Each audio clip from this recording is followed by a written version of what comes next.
On va passer à la petite histoire maintenant. Vous le savez, chaque semaine, ils viennent nous raconter un petit bout de leur vie parfois très très remplie. Et c'est le cas de notre invité aujourd'hui, Sébastien Berger. Je suis ravie que vous passiez un petit peu de temps avec nous.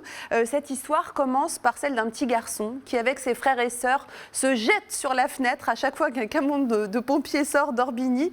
Voilà, ses frères et sœurs qui vous accompagnent durant votre jeunesse. On va reparler de votre frère jumeau tout à l'heure. Aujourd'hui, vous avez 44 ans. Vous êtes natif de Loches et parfois, vous avez l'écharpe de mer, parfois l'uniforme de sapeur-pompier volontaire. Quel est celui dans lequel vous vous sentez le mieux? L'expérience n'est pas la même dans les deux domaines. Non, l'expérience est complètement différente, mais après, l'objectif pour moi est la même. C'est-à-dire, c'est protéger ma population, sécuriser mon village. Et au fond, on va dire, on nous forme à ça en tant que pompier. La proximité, le dévouement. Et après, derrière, là où j'apprends actuellement plutôt en tant que maire, c'est plutôt les côtés finances, le budget, l'argent public. Ça, c'est dur. C'est dur, d'autant plus que là, par rapport au Covid, on n'a pas pu avoir de formation, proprement dite. Oui, pour devenir maire. Mais bon, là, voilà, on n'a pas. Il faut apprendre sur le terrain. Donc on apprend sur le terrain. Heureusement pour nous, le personnel administratif est présent et nous soutient par rapport à ce genre d'événement.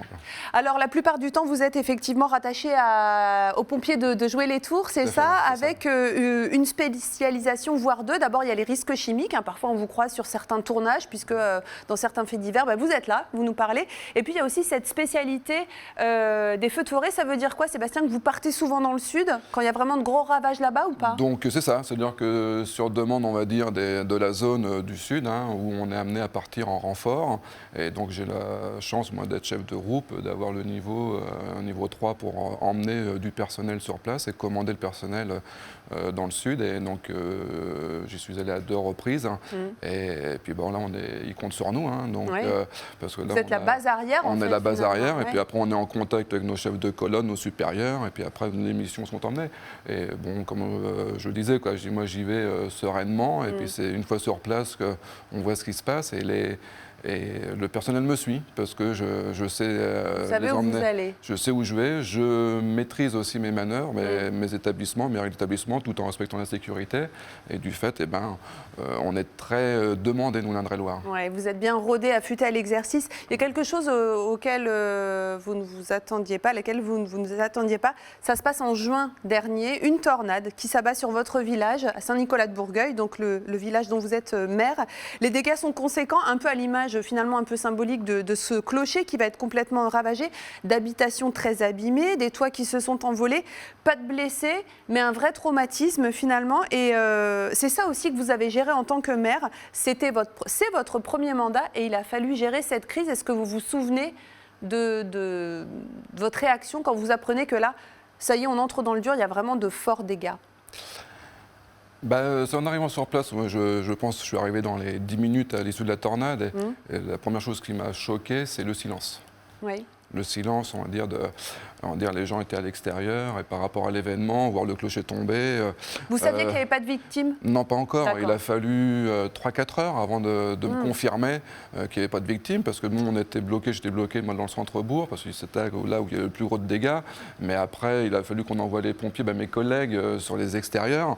Et c'est facilement 3-4 heures après. Après, vu que le clocher était tombé, on a pensé à un moment qu'il y avait une victime qui était sous les décombres. Et donc c'est pareil, il a fallu du temps, mais avant d'engager les équipes, il a fallu sécuriser aussi. Ce qu'il faut comprendre, c'est que vous vivez une sorte de schizophrénie, puisque normalement vous êtes pompier, mais vous l'êtes toujours dans votre tête, dans votre âme, et puis là vous êtes maire, donc vous êtes aux commandes aussi, aux manettes de la ville.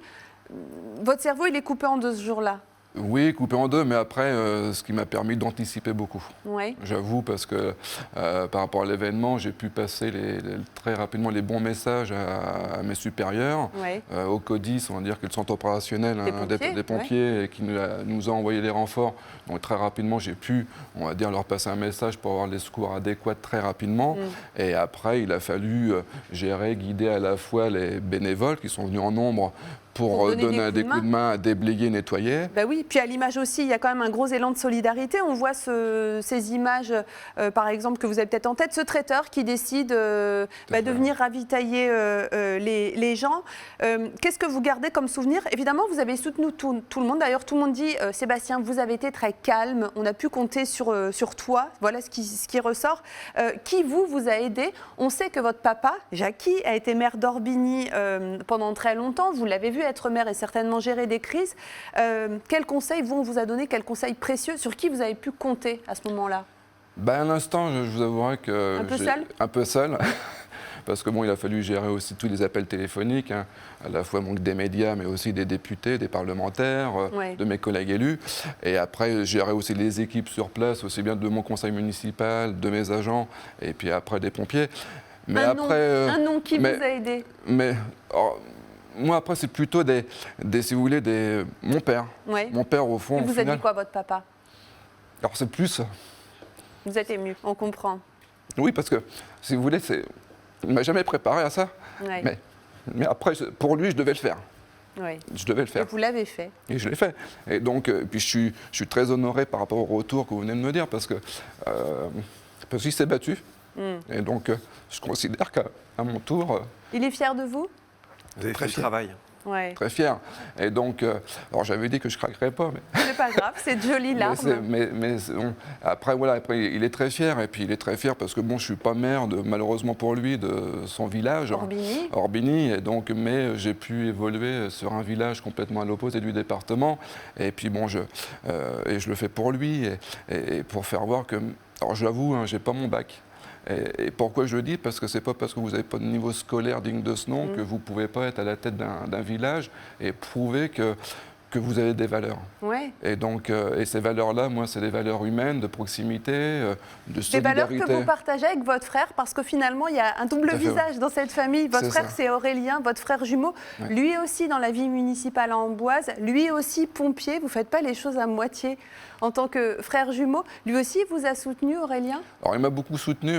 Et donc, puis il y a ce lien. C'est-à-dire que moi, des moments où je dois m'égarer un peu, on s'appelle pour faire un point entre nous deux. Ouais. Et c'est un lien que ça fait 44 ans on va dire, que seul vous pouvez comprendre. Que seul on peut comprendre. Et le hasard fait que quand je suis venu pour vous voir, le hasard a fait qu'on s'est téléphoné. Je dois le rappeler à l'issue. Mais non, on a ce lien. Et donc, c'est vrai que par rapport à certaines situations, je sais compter sur lui et comme lui, il peut compter sur moi. Quoi. En tout cas, c'est une année marquante. Vous avez marqué les lecteurs, en tout cas de la Nouvelle République. Vous savez, c'est notre maison mère. Quand on leur pose la question, quelle est la personnalité qui vous a marqué cette année, vous arrivez en quatrième place. Alors, on n'a pas de médaille ni rien, mais en tout cas, vous, qu'est-ce qui vous a marqué au-delà de cette catastrophe, de cette tornade? Qu'est-ce qui vous a marqué dans votre première année de maire? Malheureusement, j'ai enchaîné pas mal de catastrophes. Déjà, la mise en place en période de Covid, qui nous a empêchés de nous réunir, les habitants de Saint-Nicolas-de-Bourgueil pour fêter un peu l'événement, que ce soit aussi bien au niveau des vœux que des différentes manifestations. Après, très rapidement, malheureusement, j'ai un ami qui est décédé d'une chute d'autogire où il a fallu gérer pendant le Covid, le vigneron Frédéric Mabillot. Et j'ai une grosse pensée pour lui et sa famille parce que il a fallu gérer les obsèques en temps de Covid. Et donc là, c'était un peu un combat avec la préfecture, la sous-préfecture pour pouvoir organiser des obsèques à l'image de cette personne. Et puis heureusement qu'on a anticipé parce qu'on a eu beaucoup de monde. Après, il y a eu la tornade. Et puis après, comme si ce n'était pas suffisant, c'est vrai qu'entre la tornade, il y a eu à partir d'avril et au mois de juillet, malheureusement sur le secteur de Saint-Nicolas-de-Bourgueil, un pyromane du Maine-et-Loire qui est venu un peu chez nous. Et donc il a fallu gérer ça. Et puis après aussi, moi, de ce fait, vu ce que je vous expliquais tout à l'heure, ma spécialisation au niveau des feux de forêt, donc j'ai délaissé ma mairie pour pouvoir aller travailler, surtout à proximité là, par rapport au feu, parce que vu que je suis spécialisé, donc j'ai pu rapidement soutenir mes collègues par rapport à ces situations. Et donc c'est vrai que c'était au détriment de ma présence au niveau de la mairie. Mais voilà. Ça a duré combien de temps cette enquête ? Vous avez trouvé rapidement? Ça a duré longtemps? Non, on va dire ça a commencé en avril, au mois de septembre. Au mois de septembre, on a pu... Dernière question, parce qu'il en faut bien une. On aurait passé des heures avec vous. Qu'est-ce qui est le plus compliqué? L'écharpe de mer ou l'uniforme de pompier? Vous avez 10 secondes pour répondre. L'écharpe de mer. Pourquoi? Par rapport, on doit être irréprochable. Ouais. Pompier, on a le droit d'être...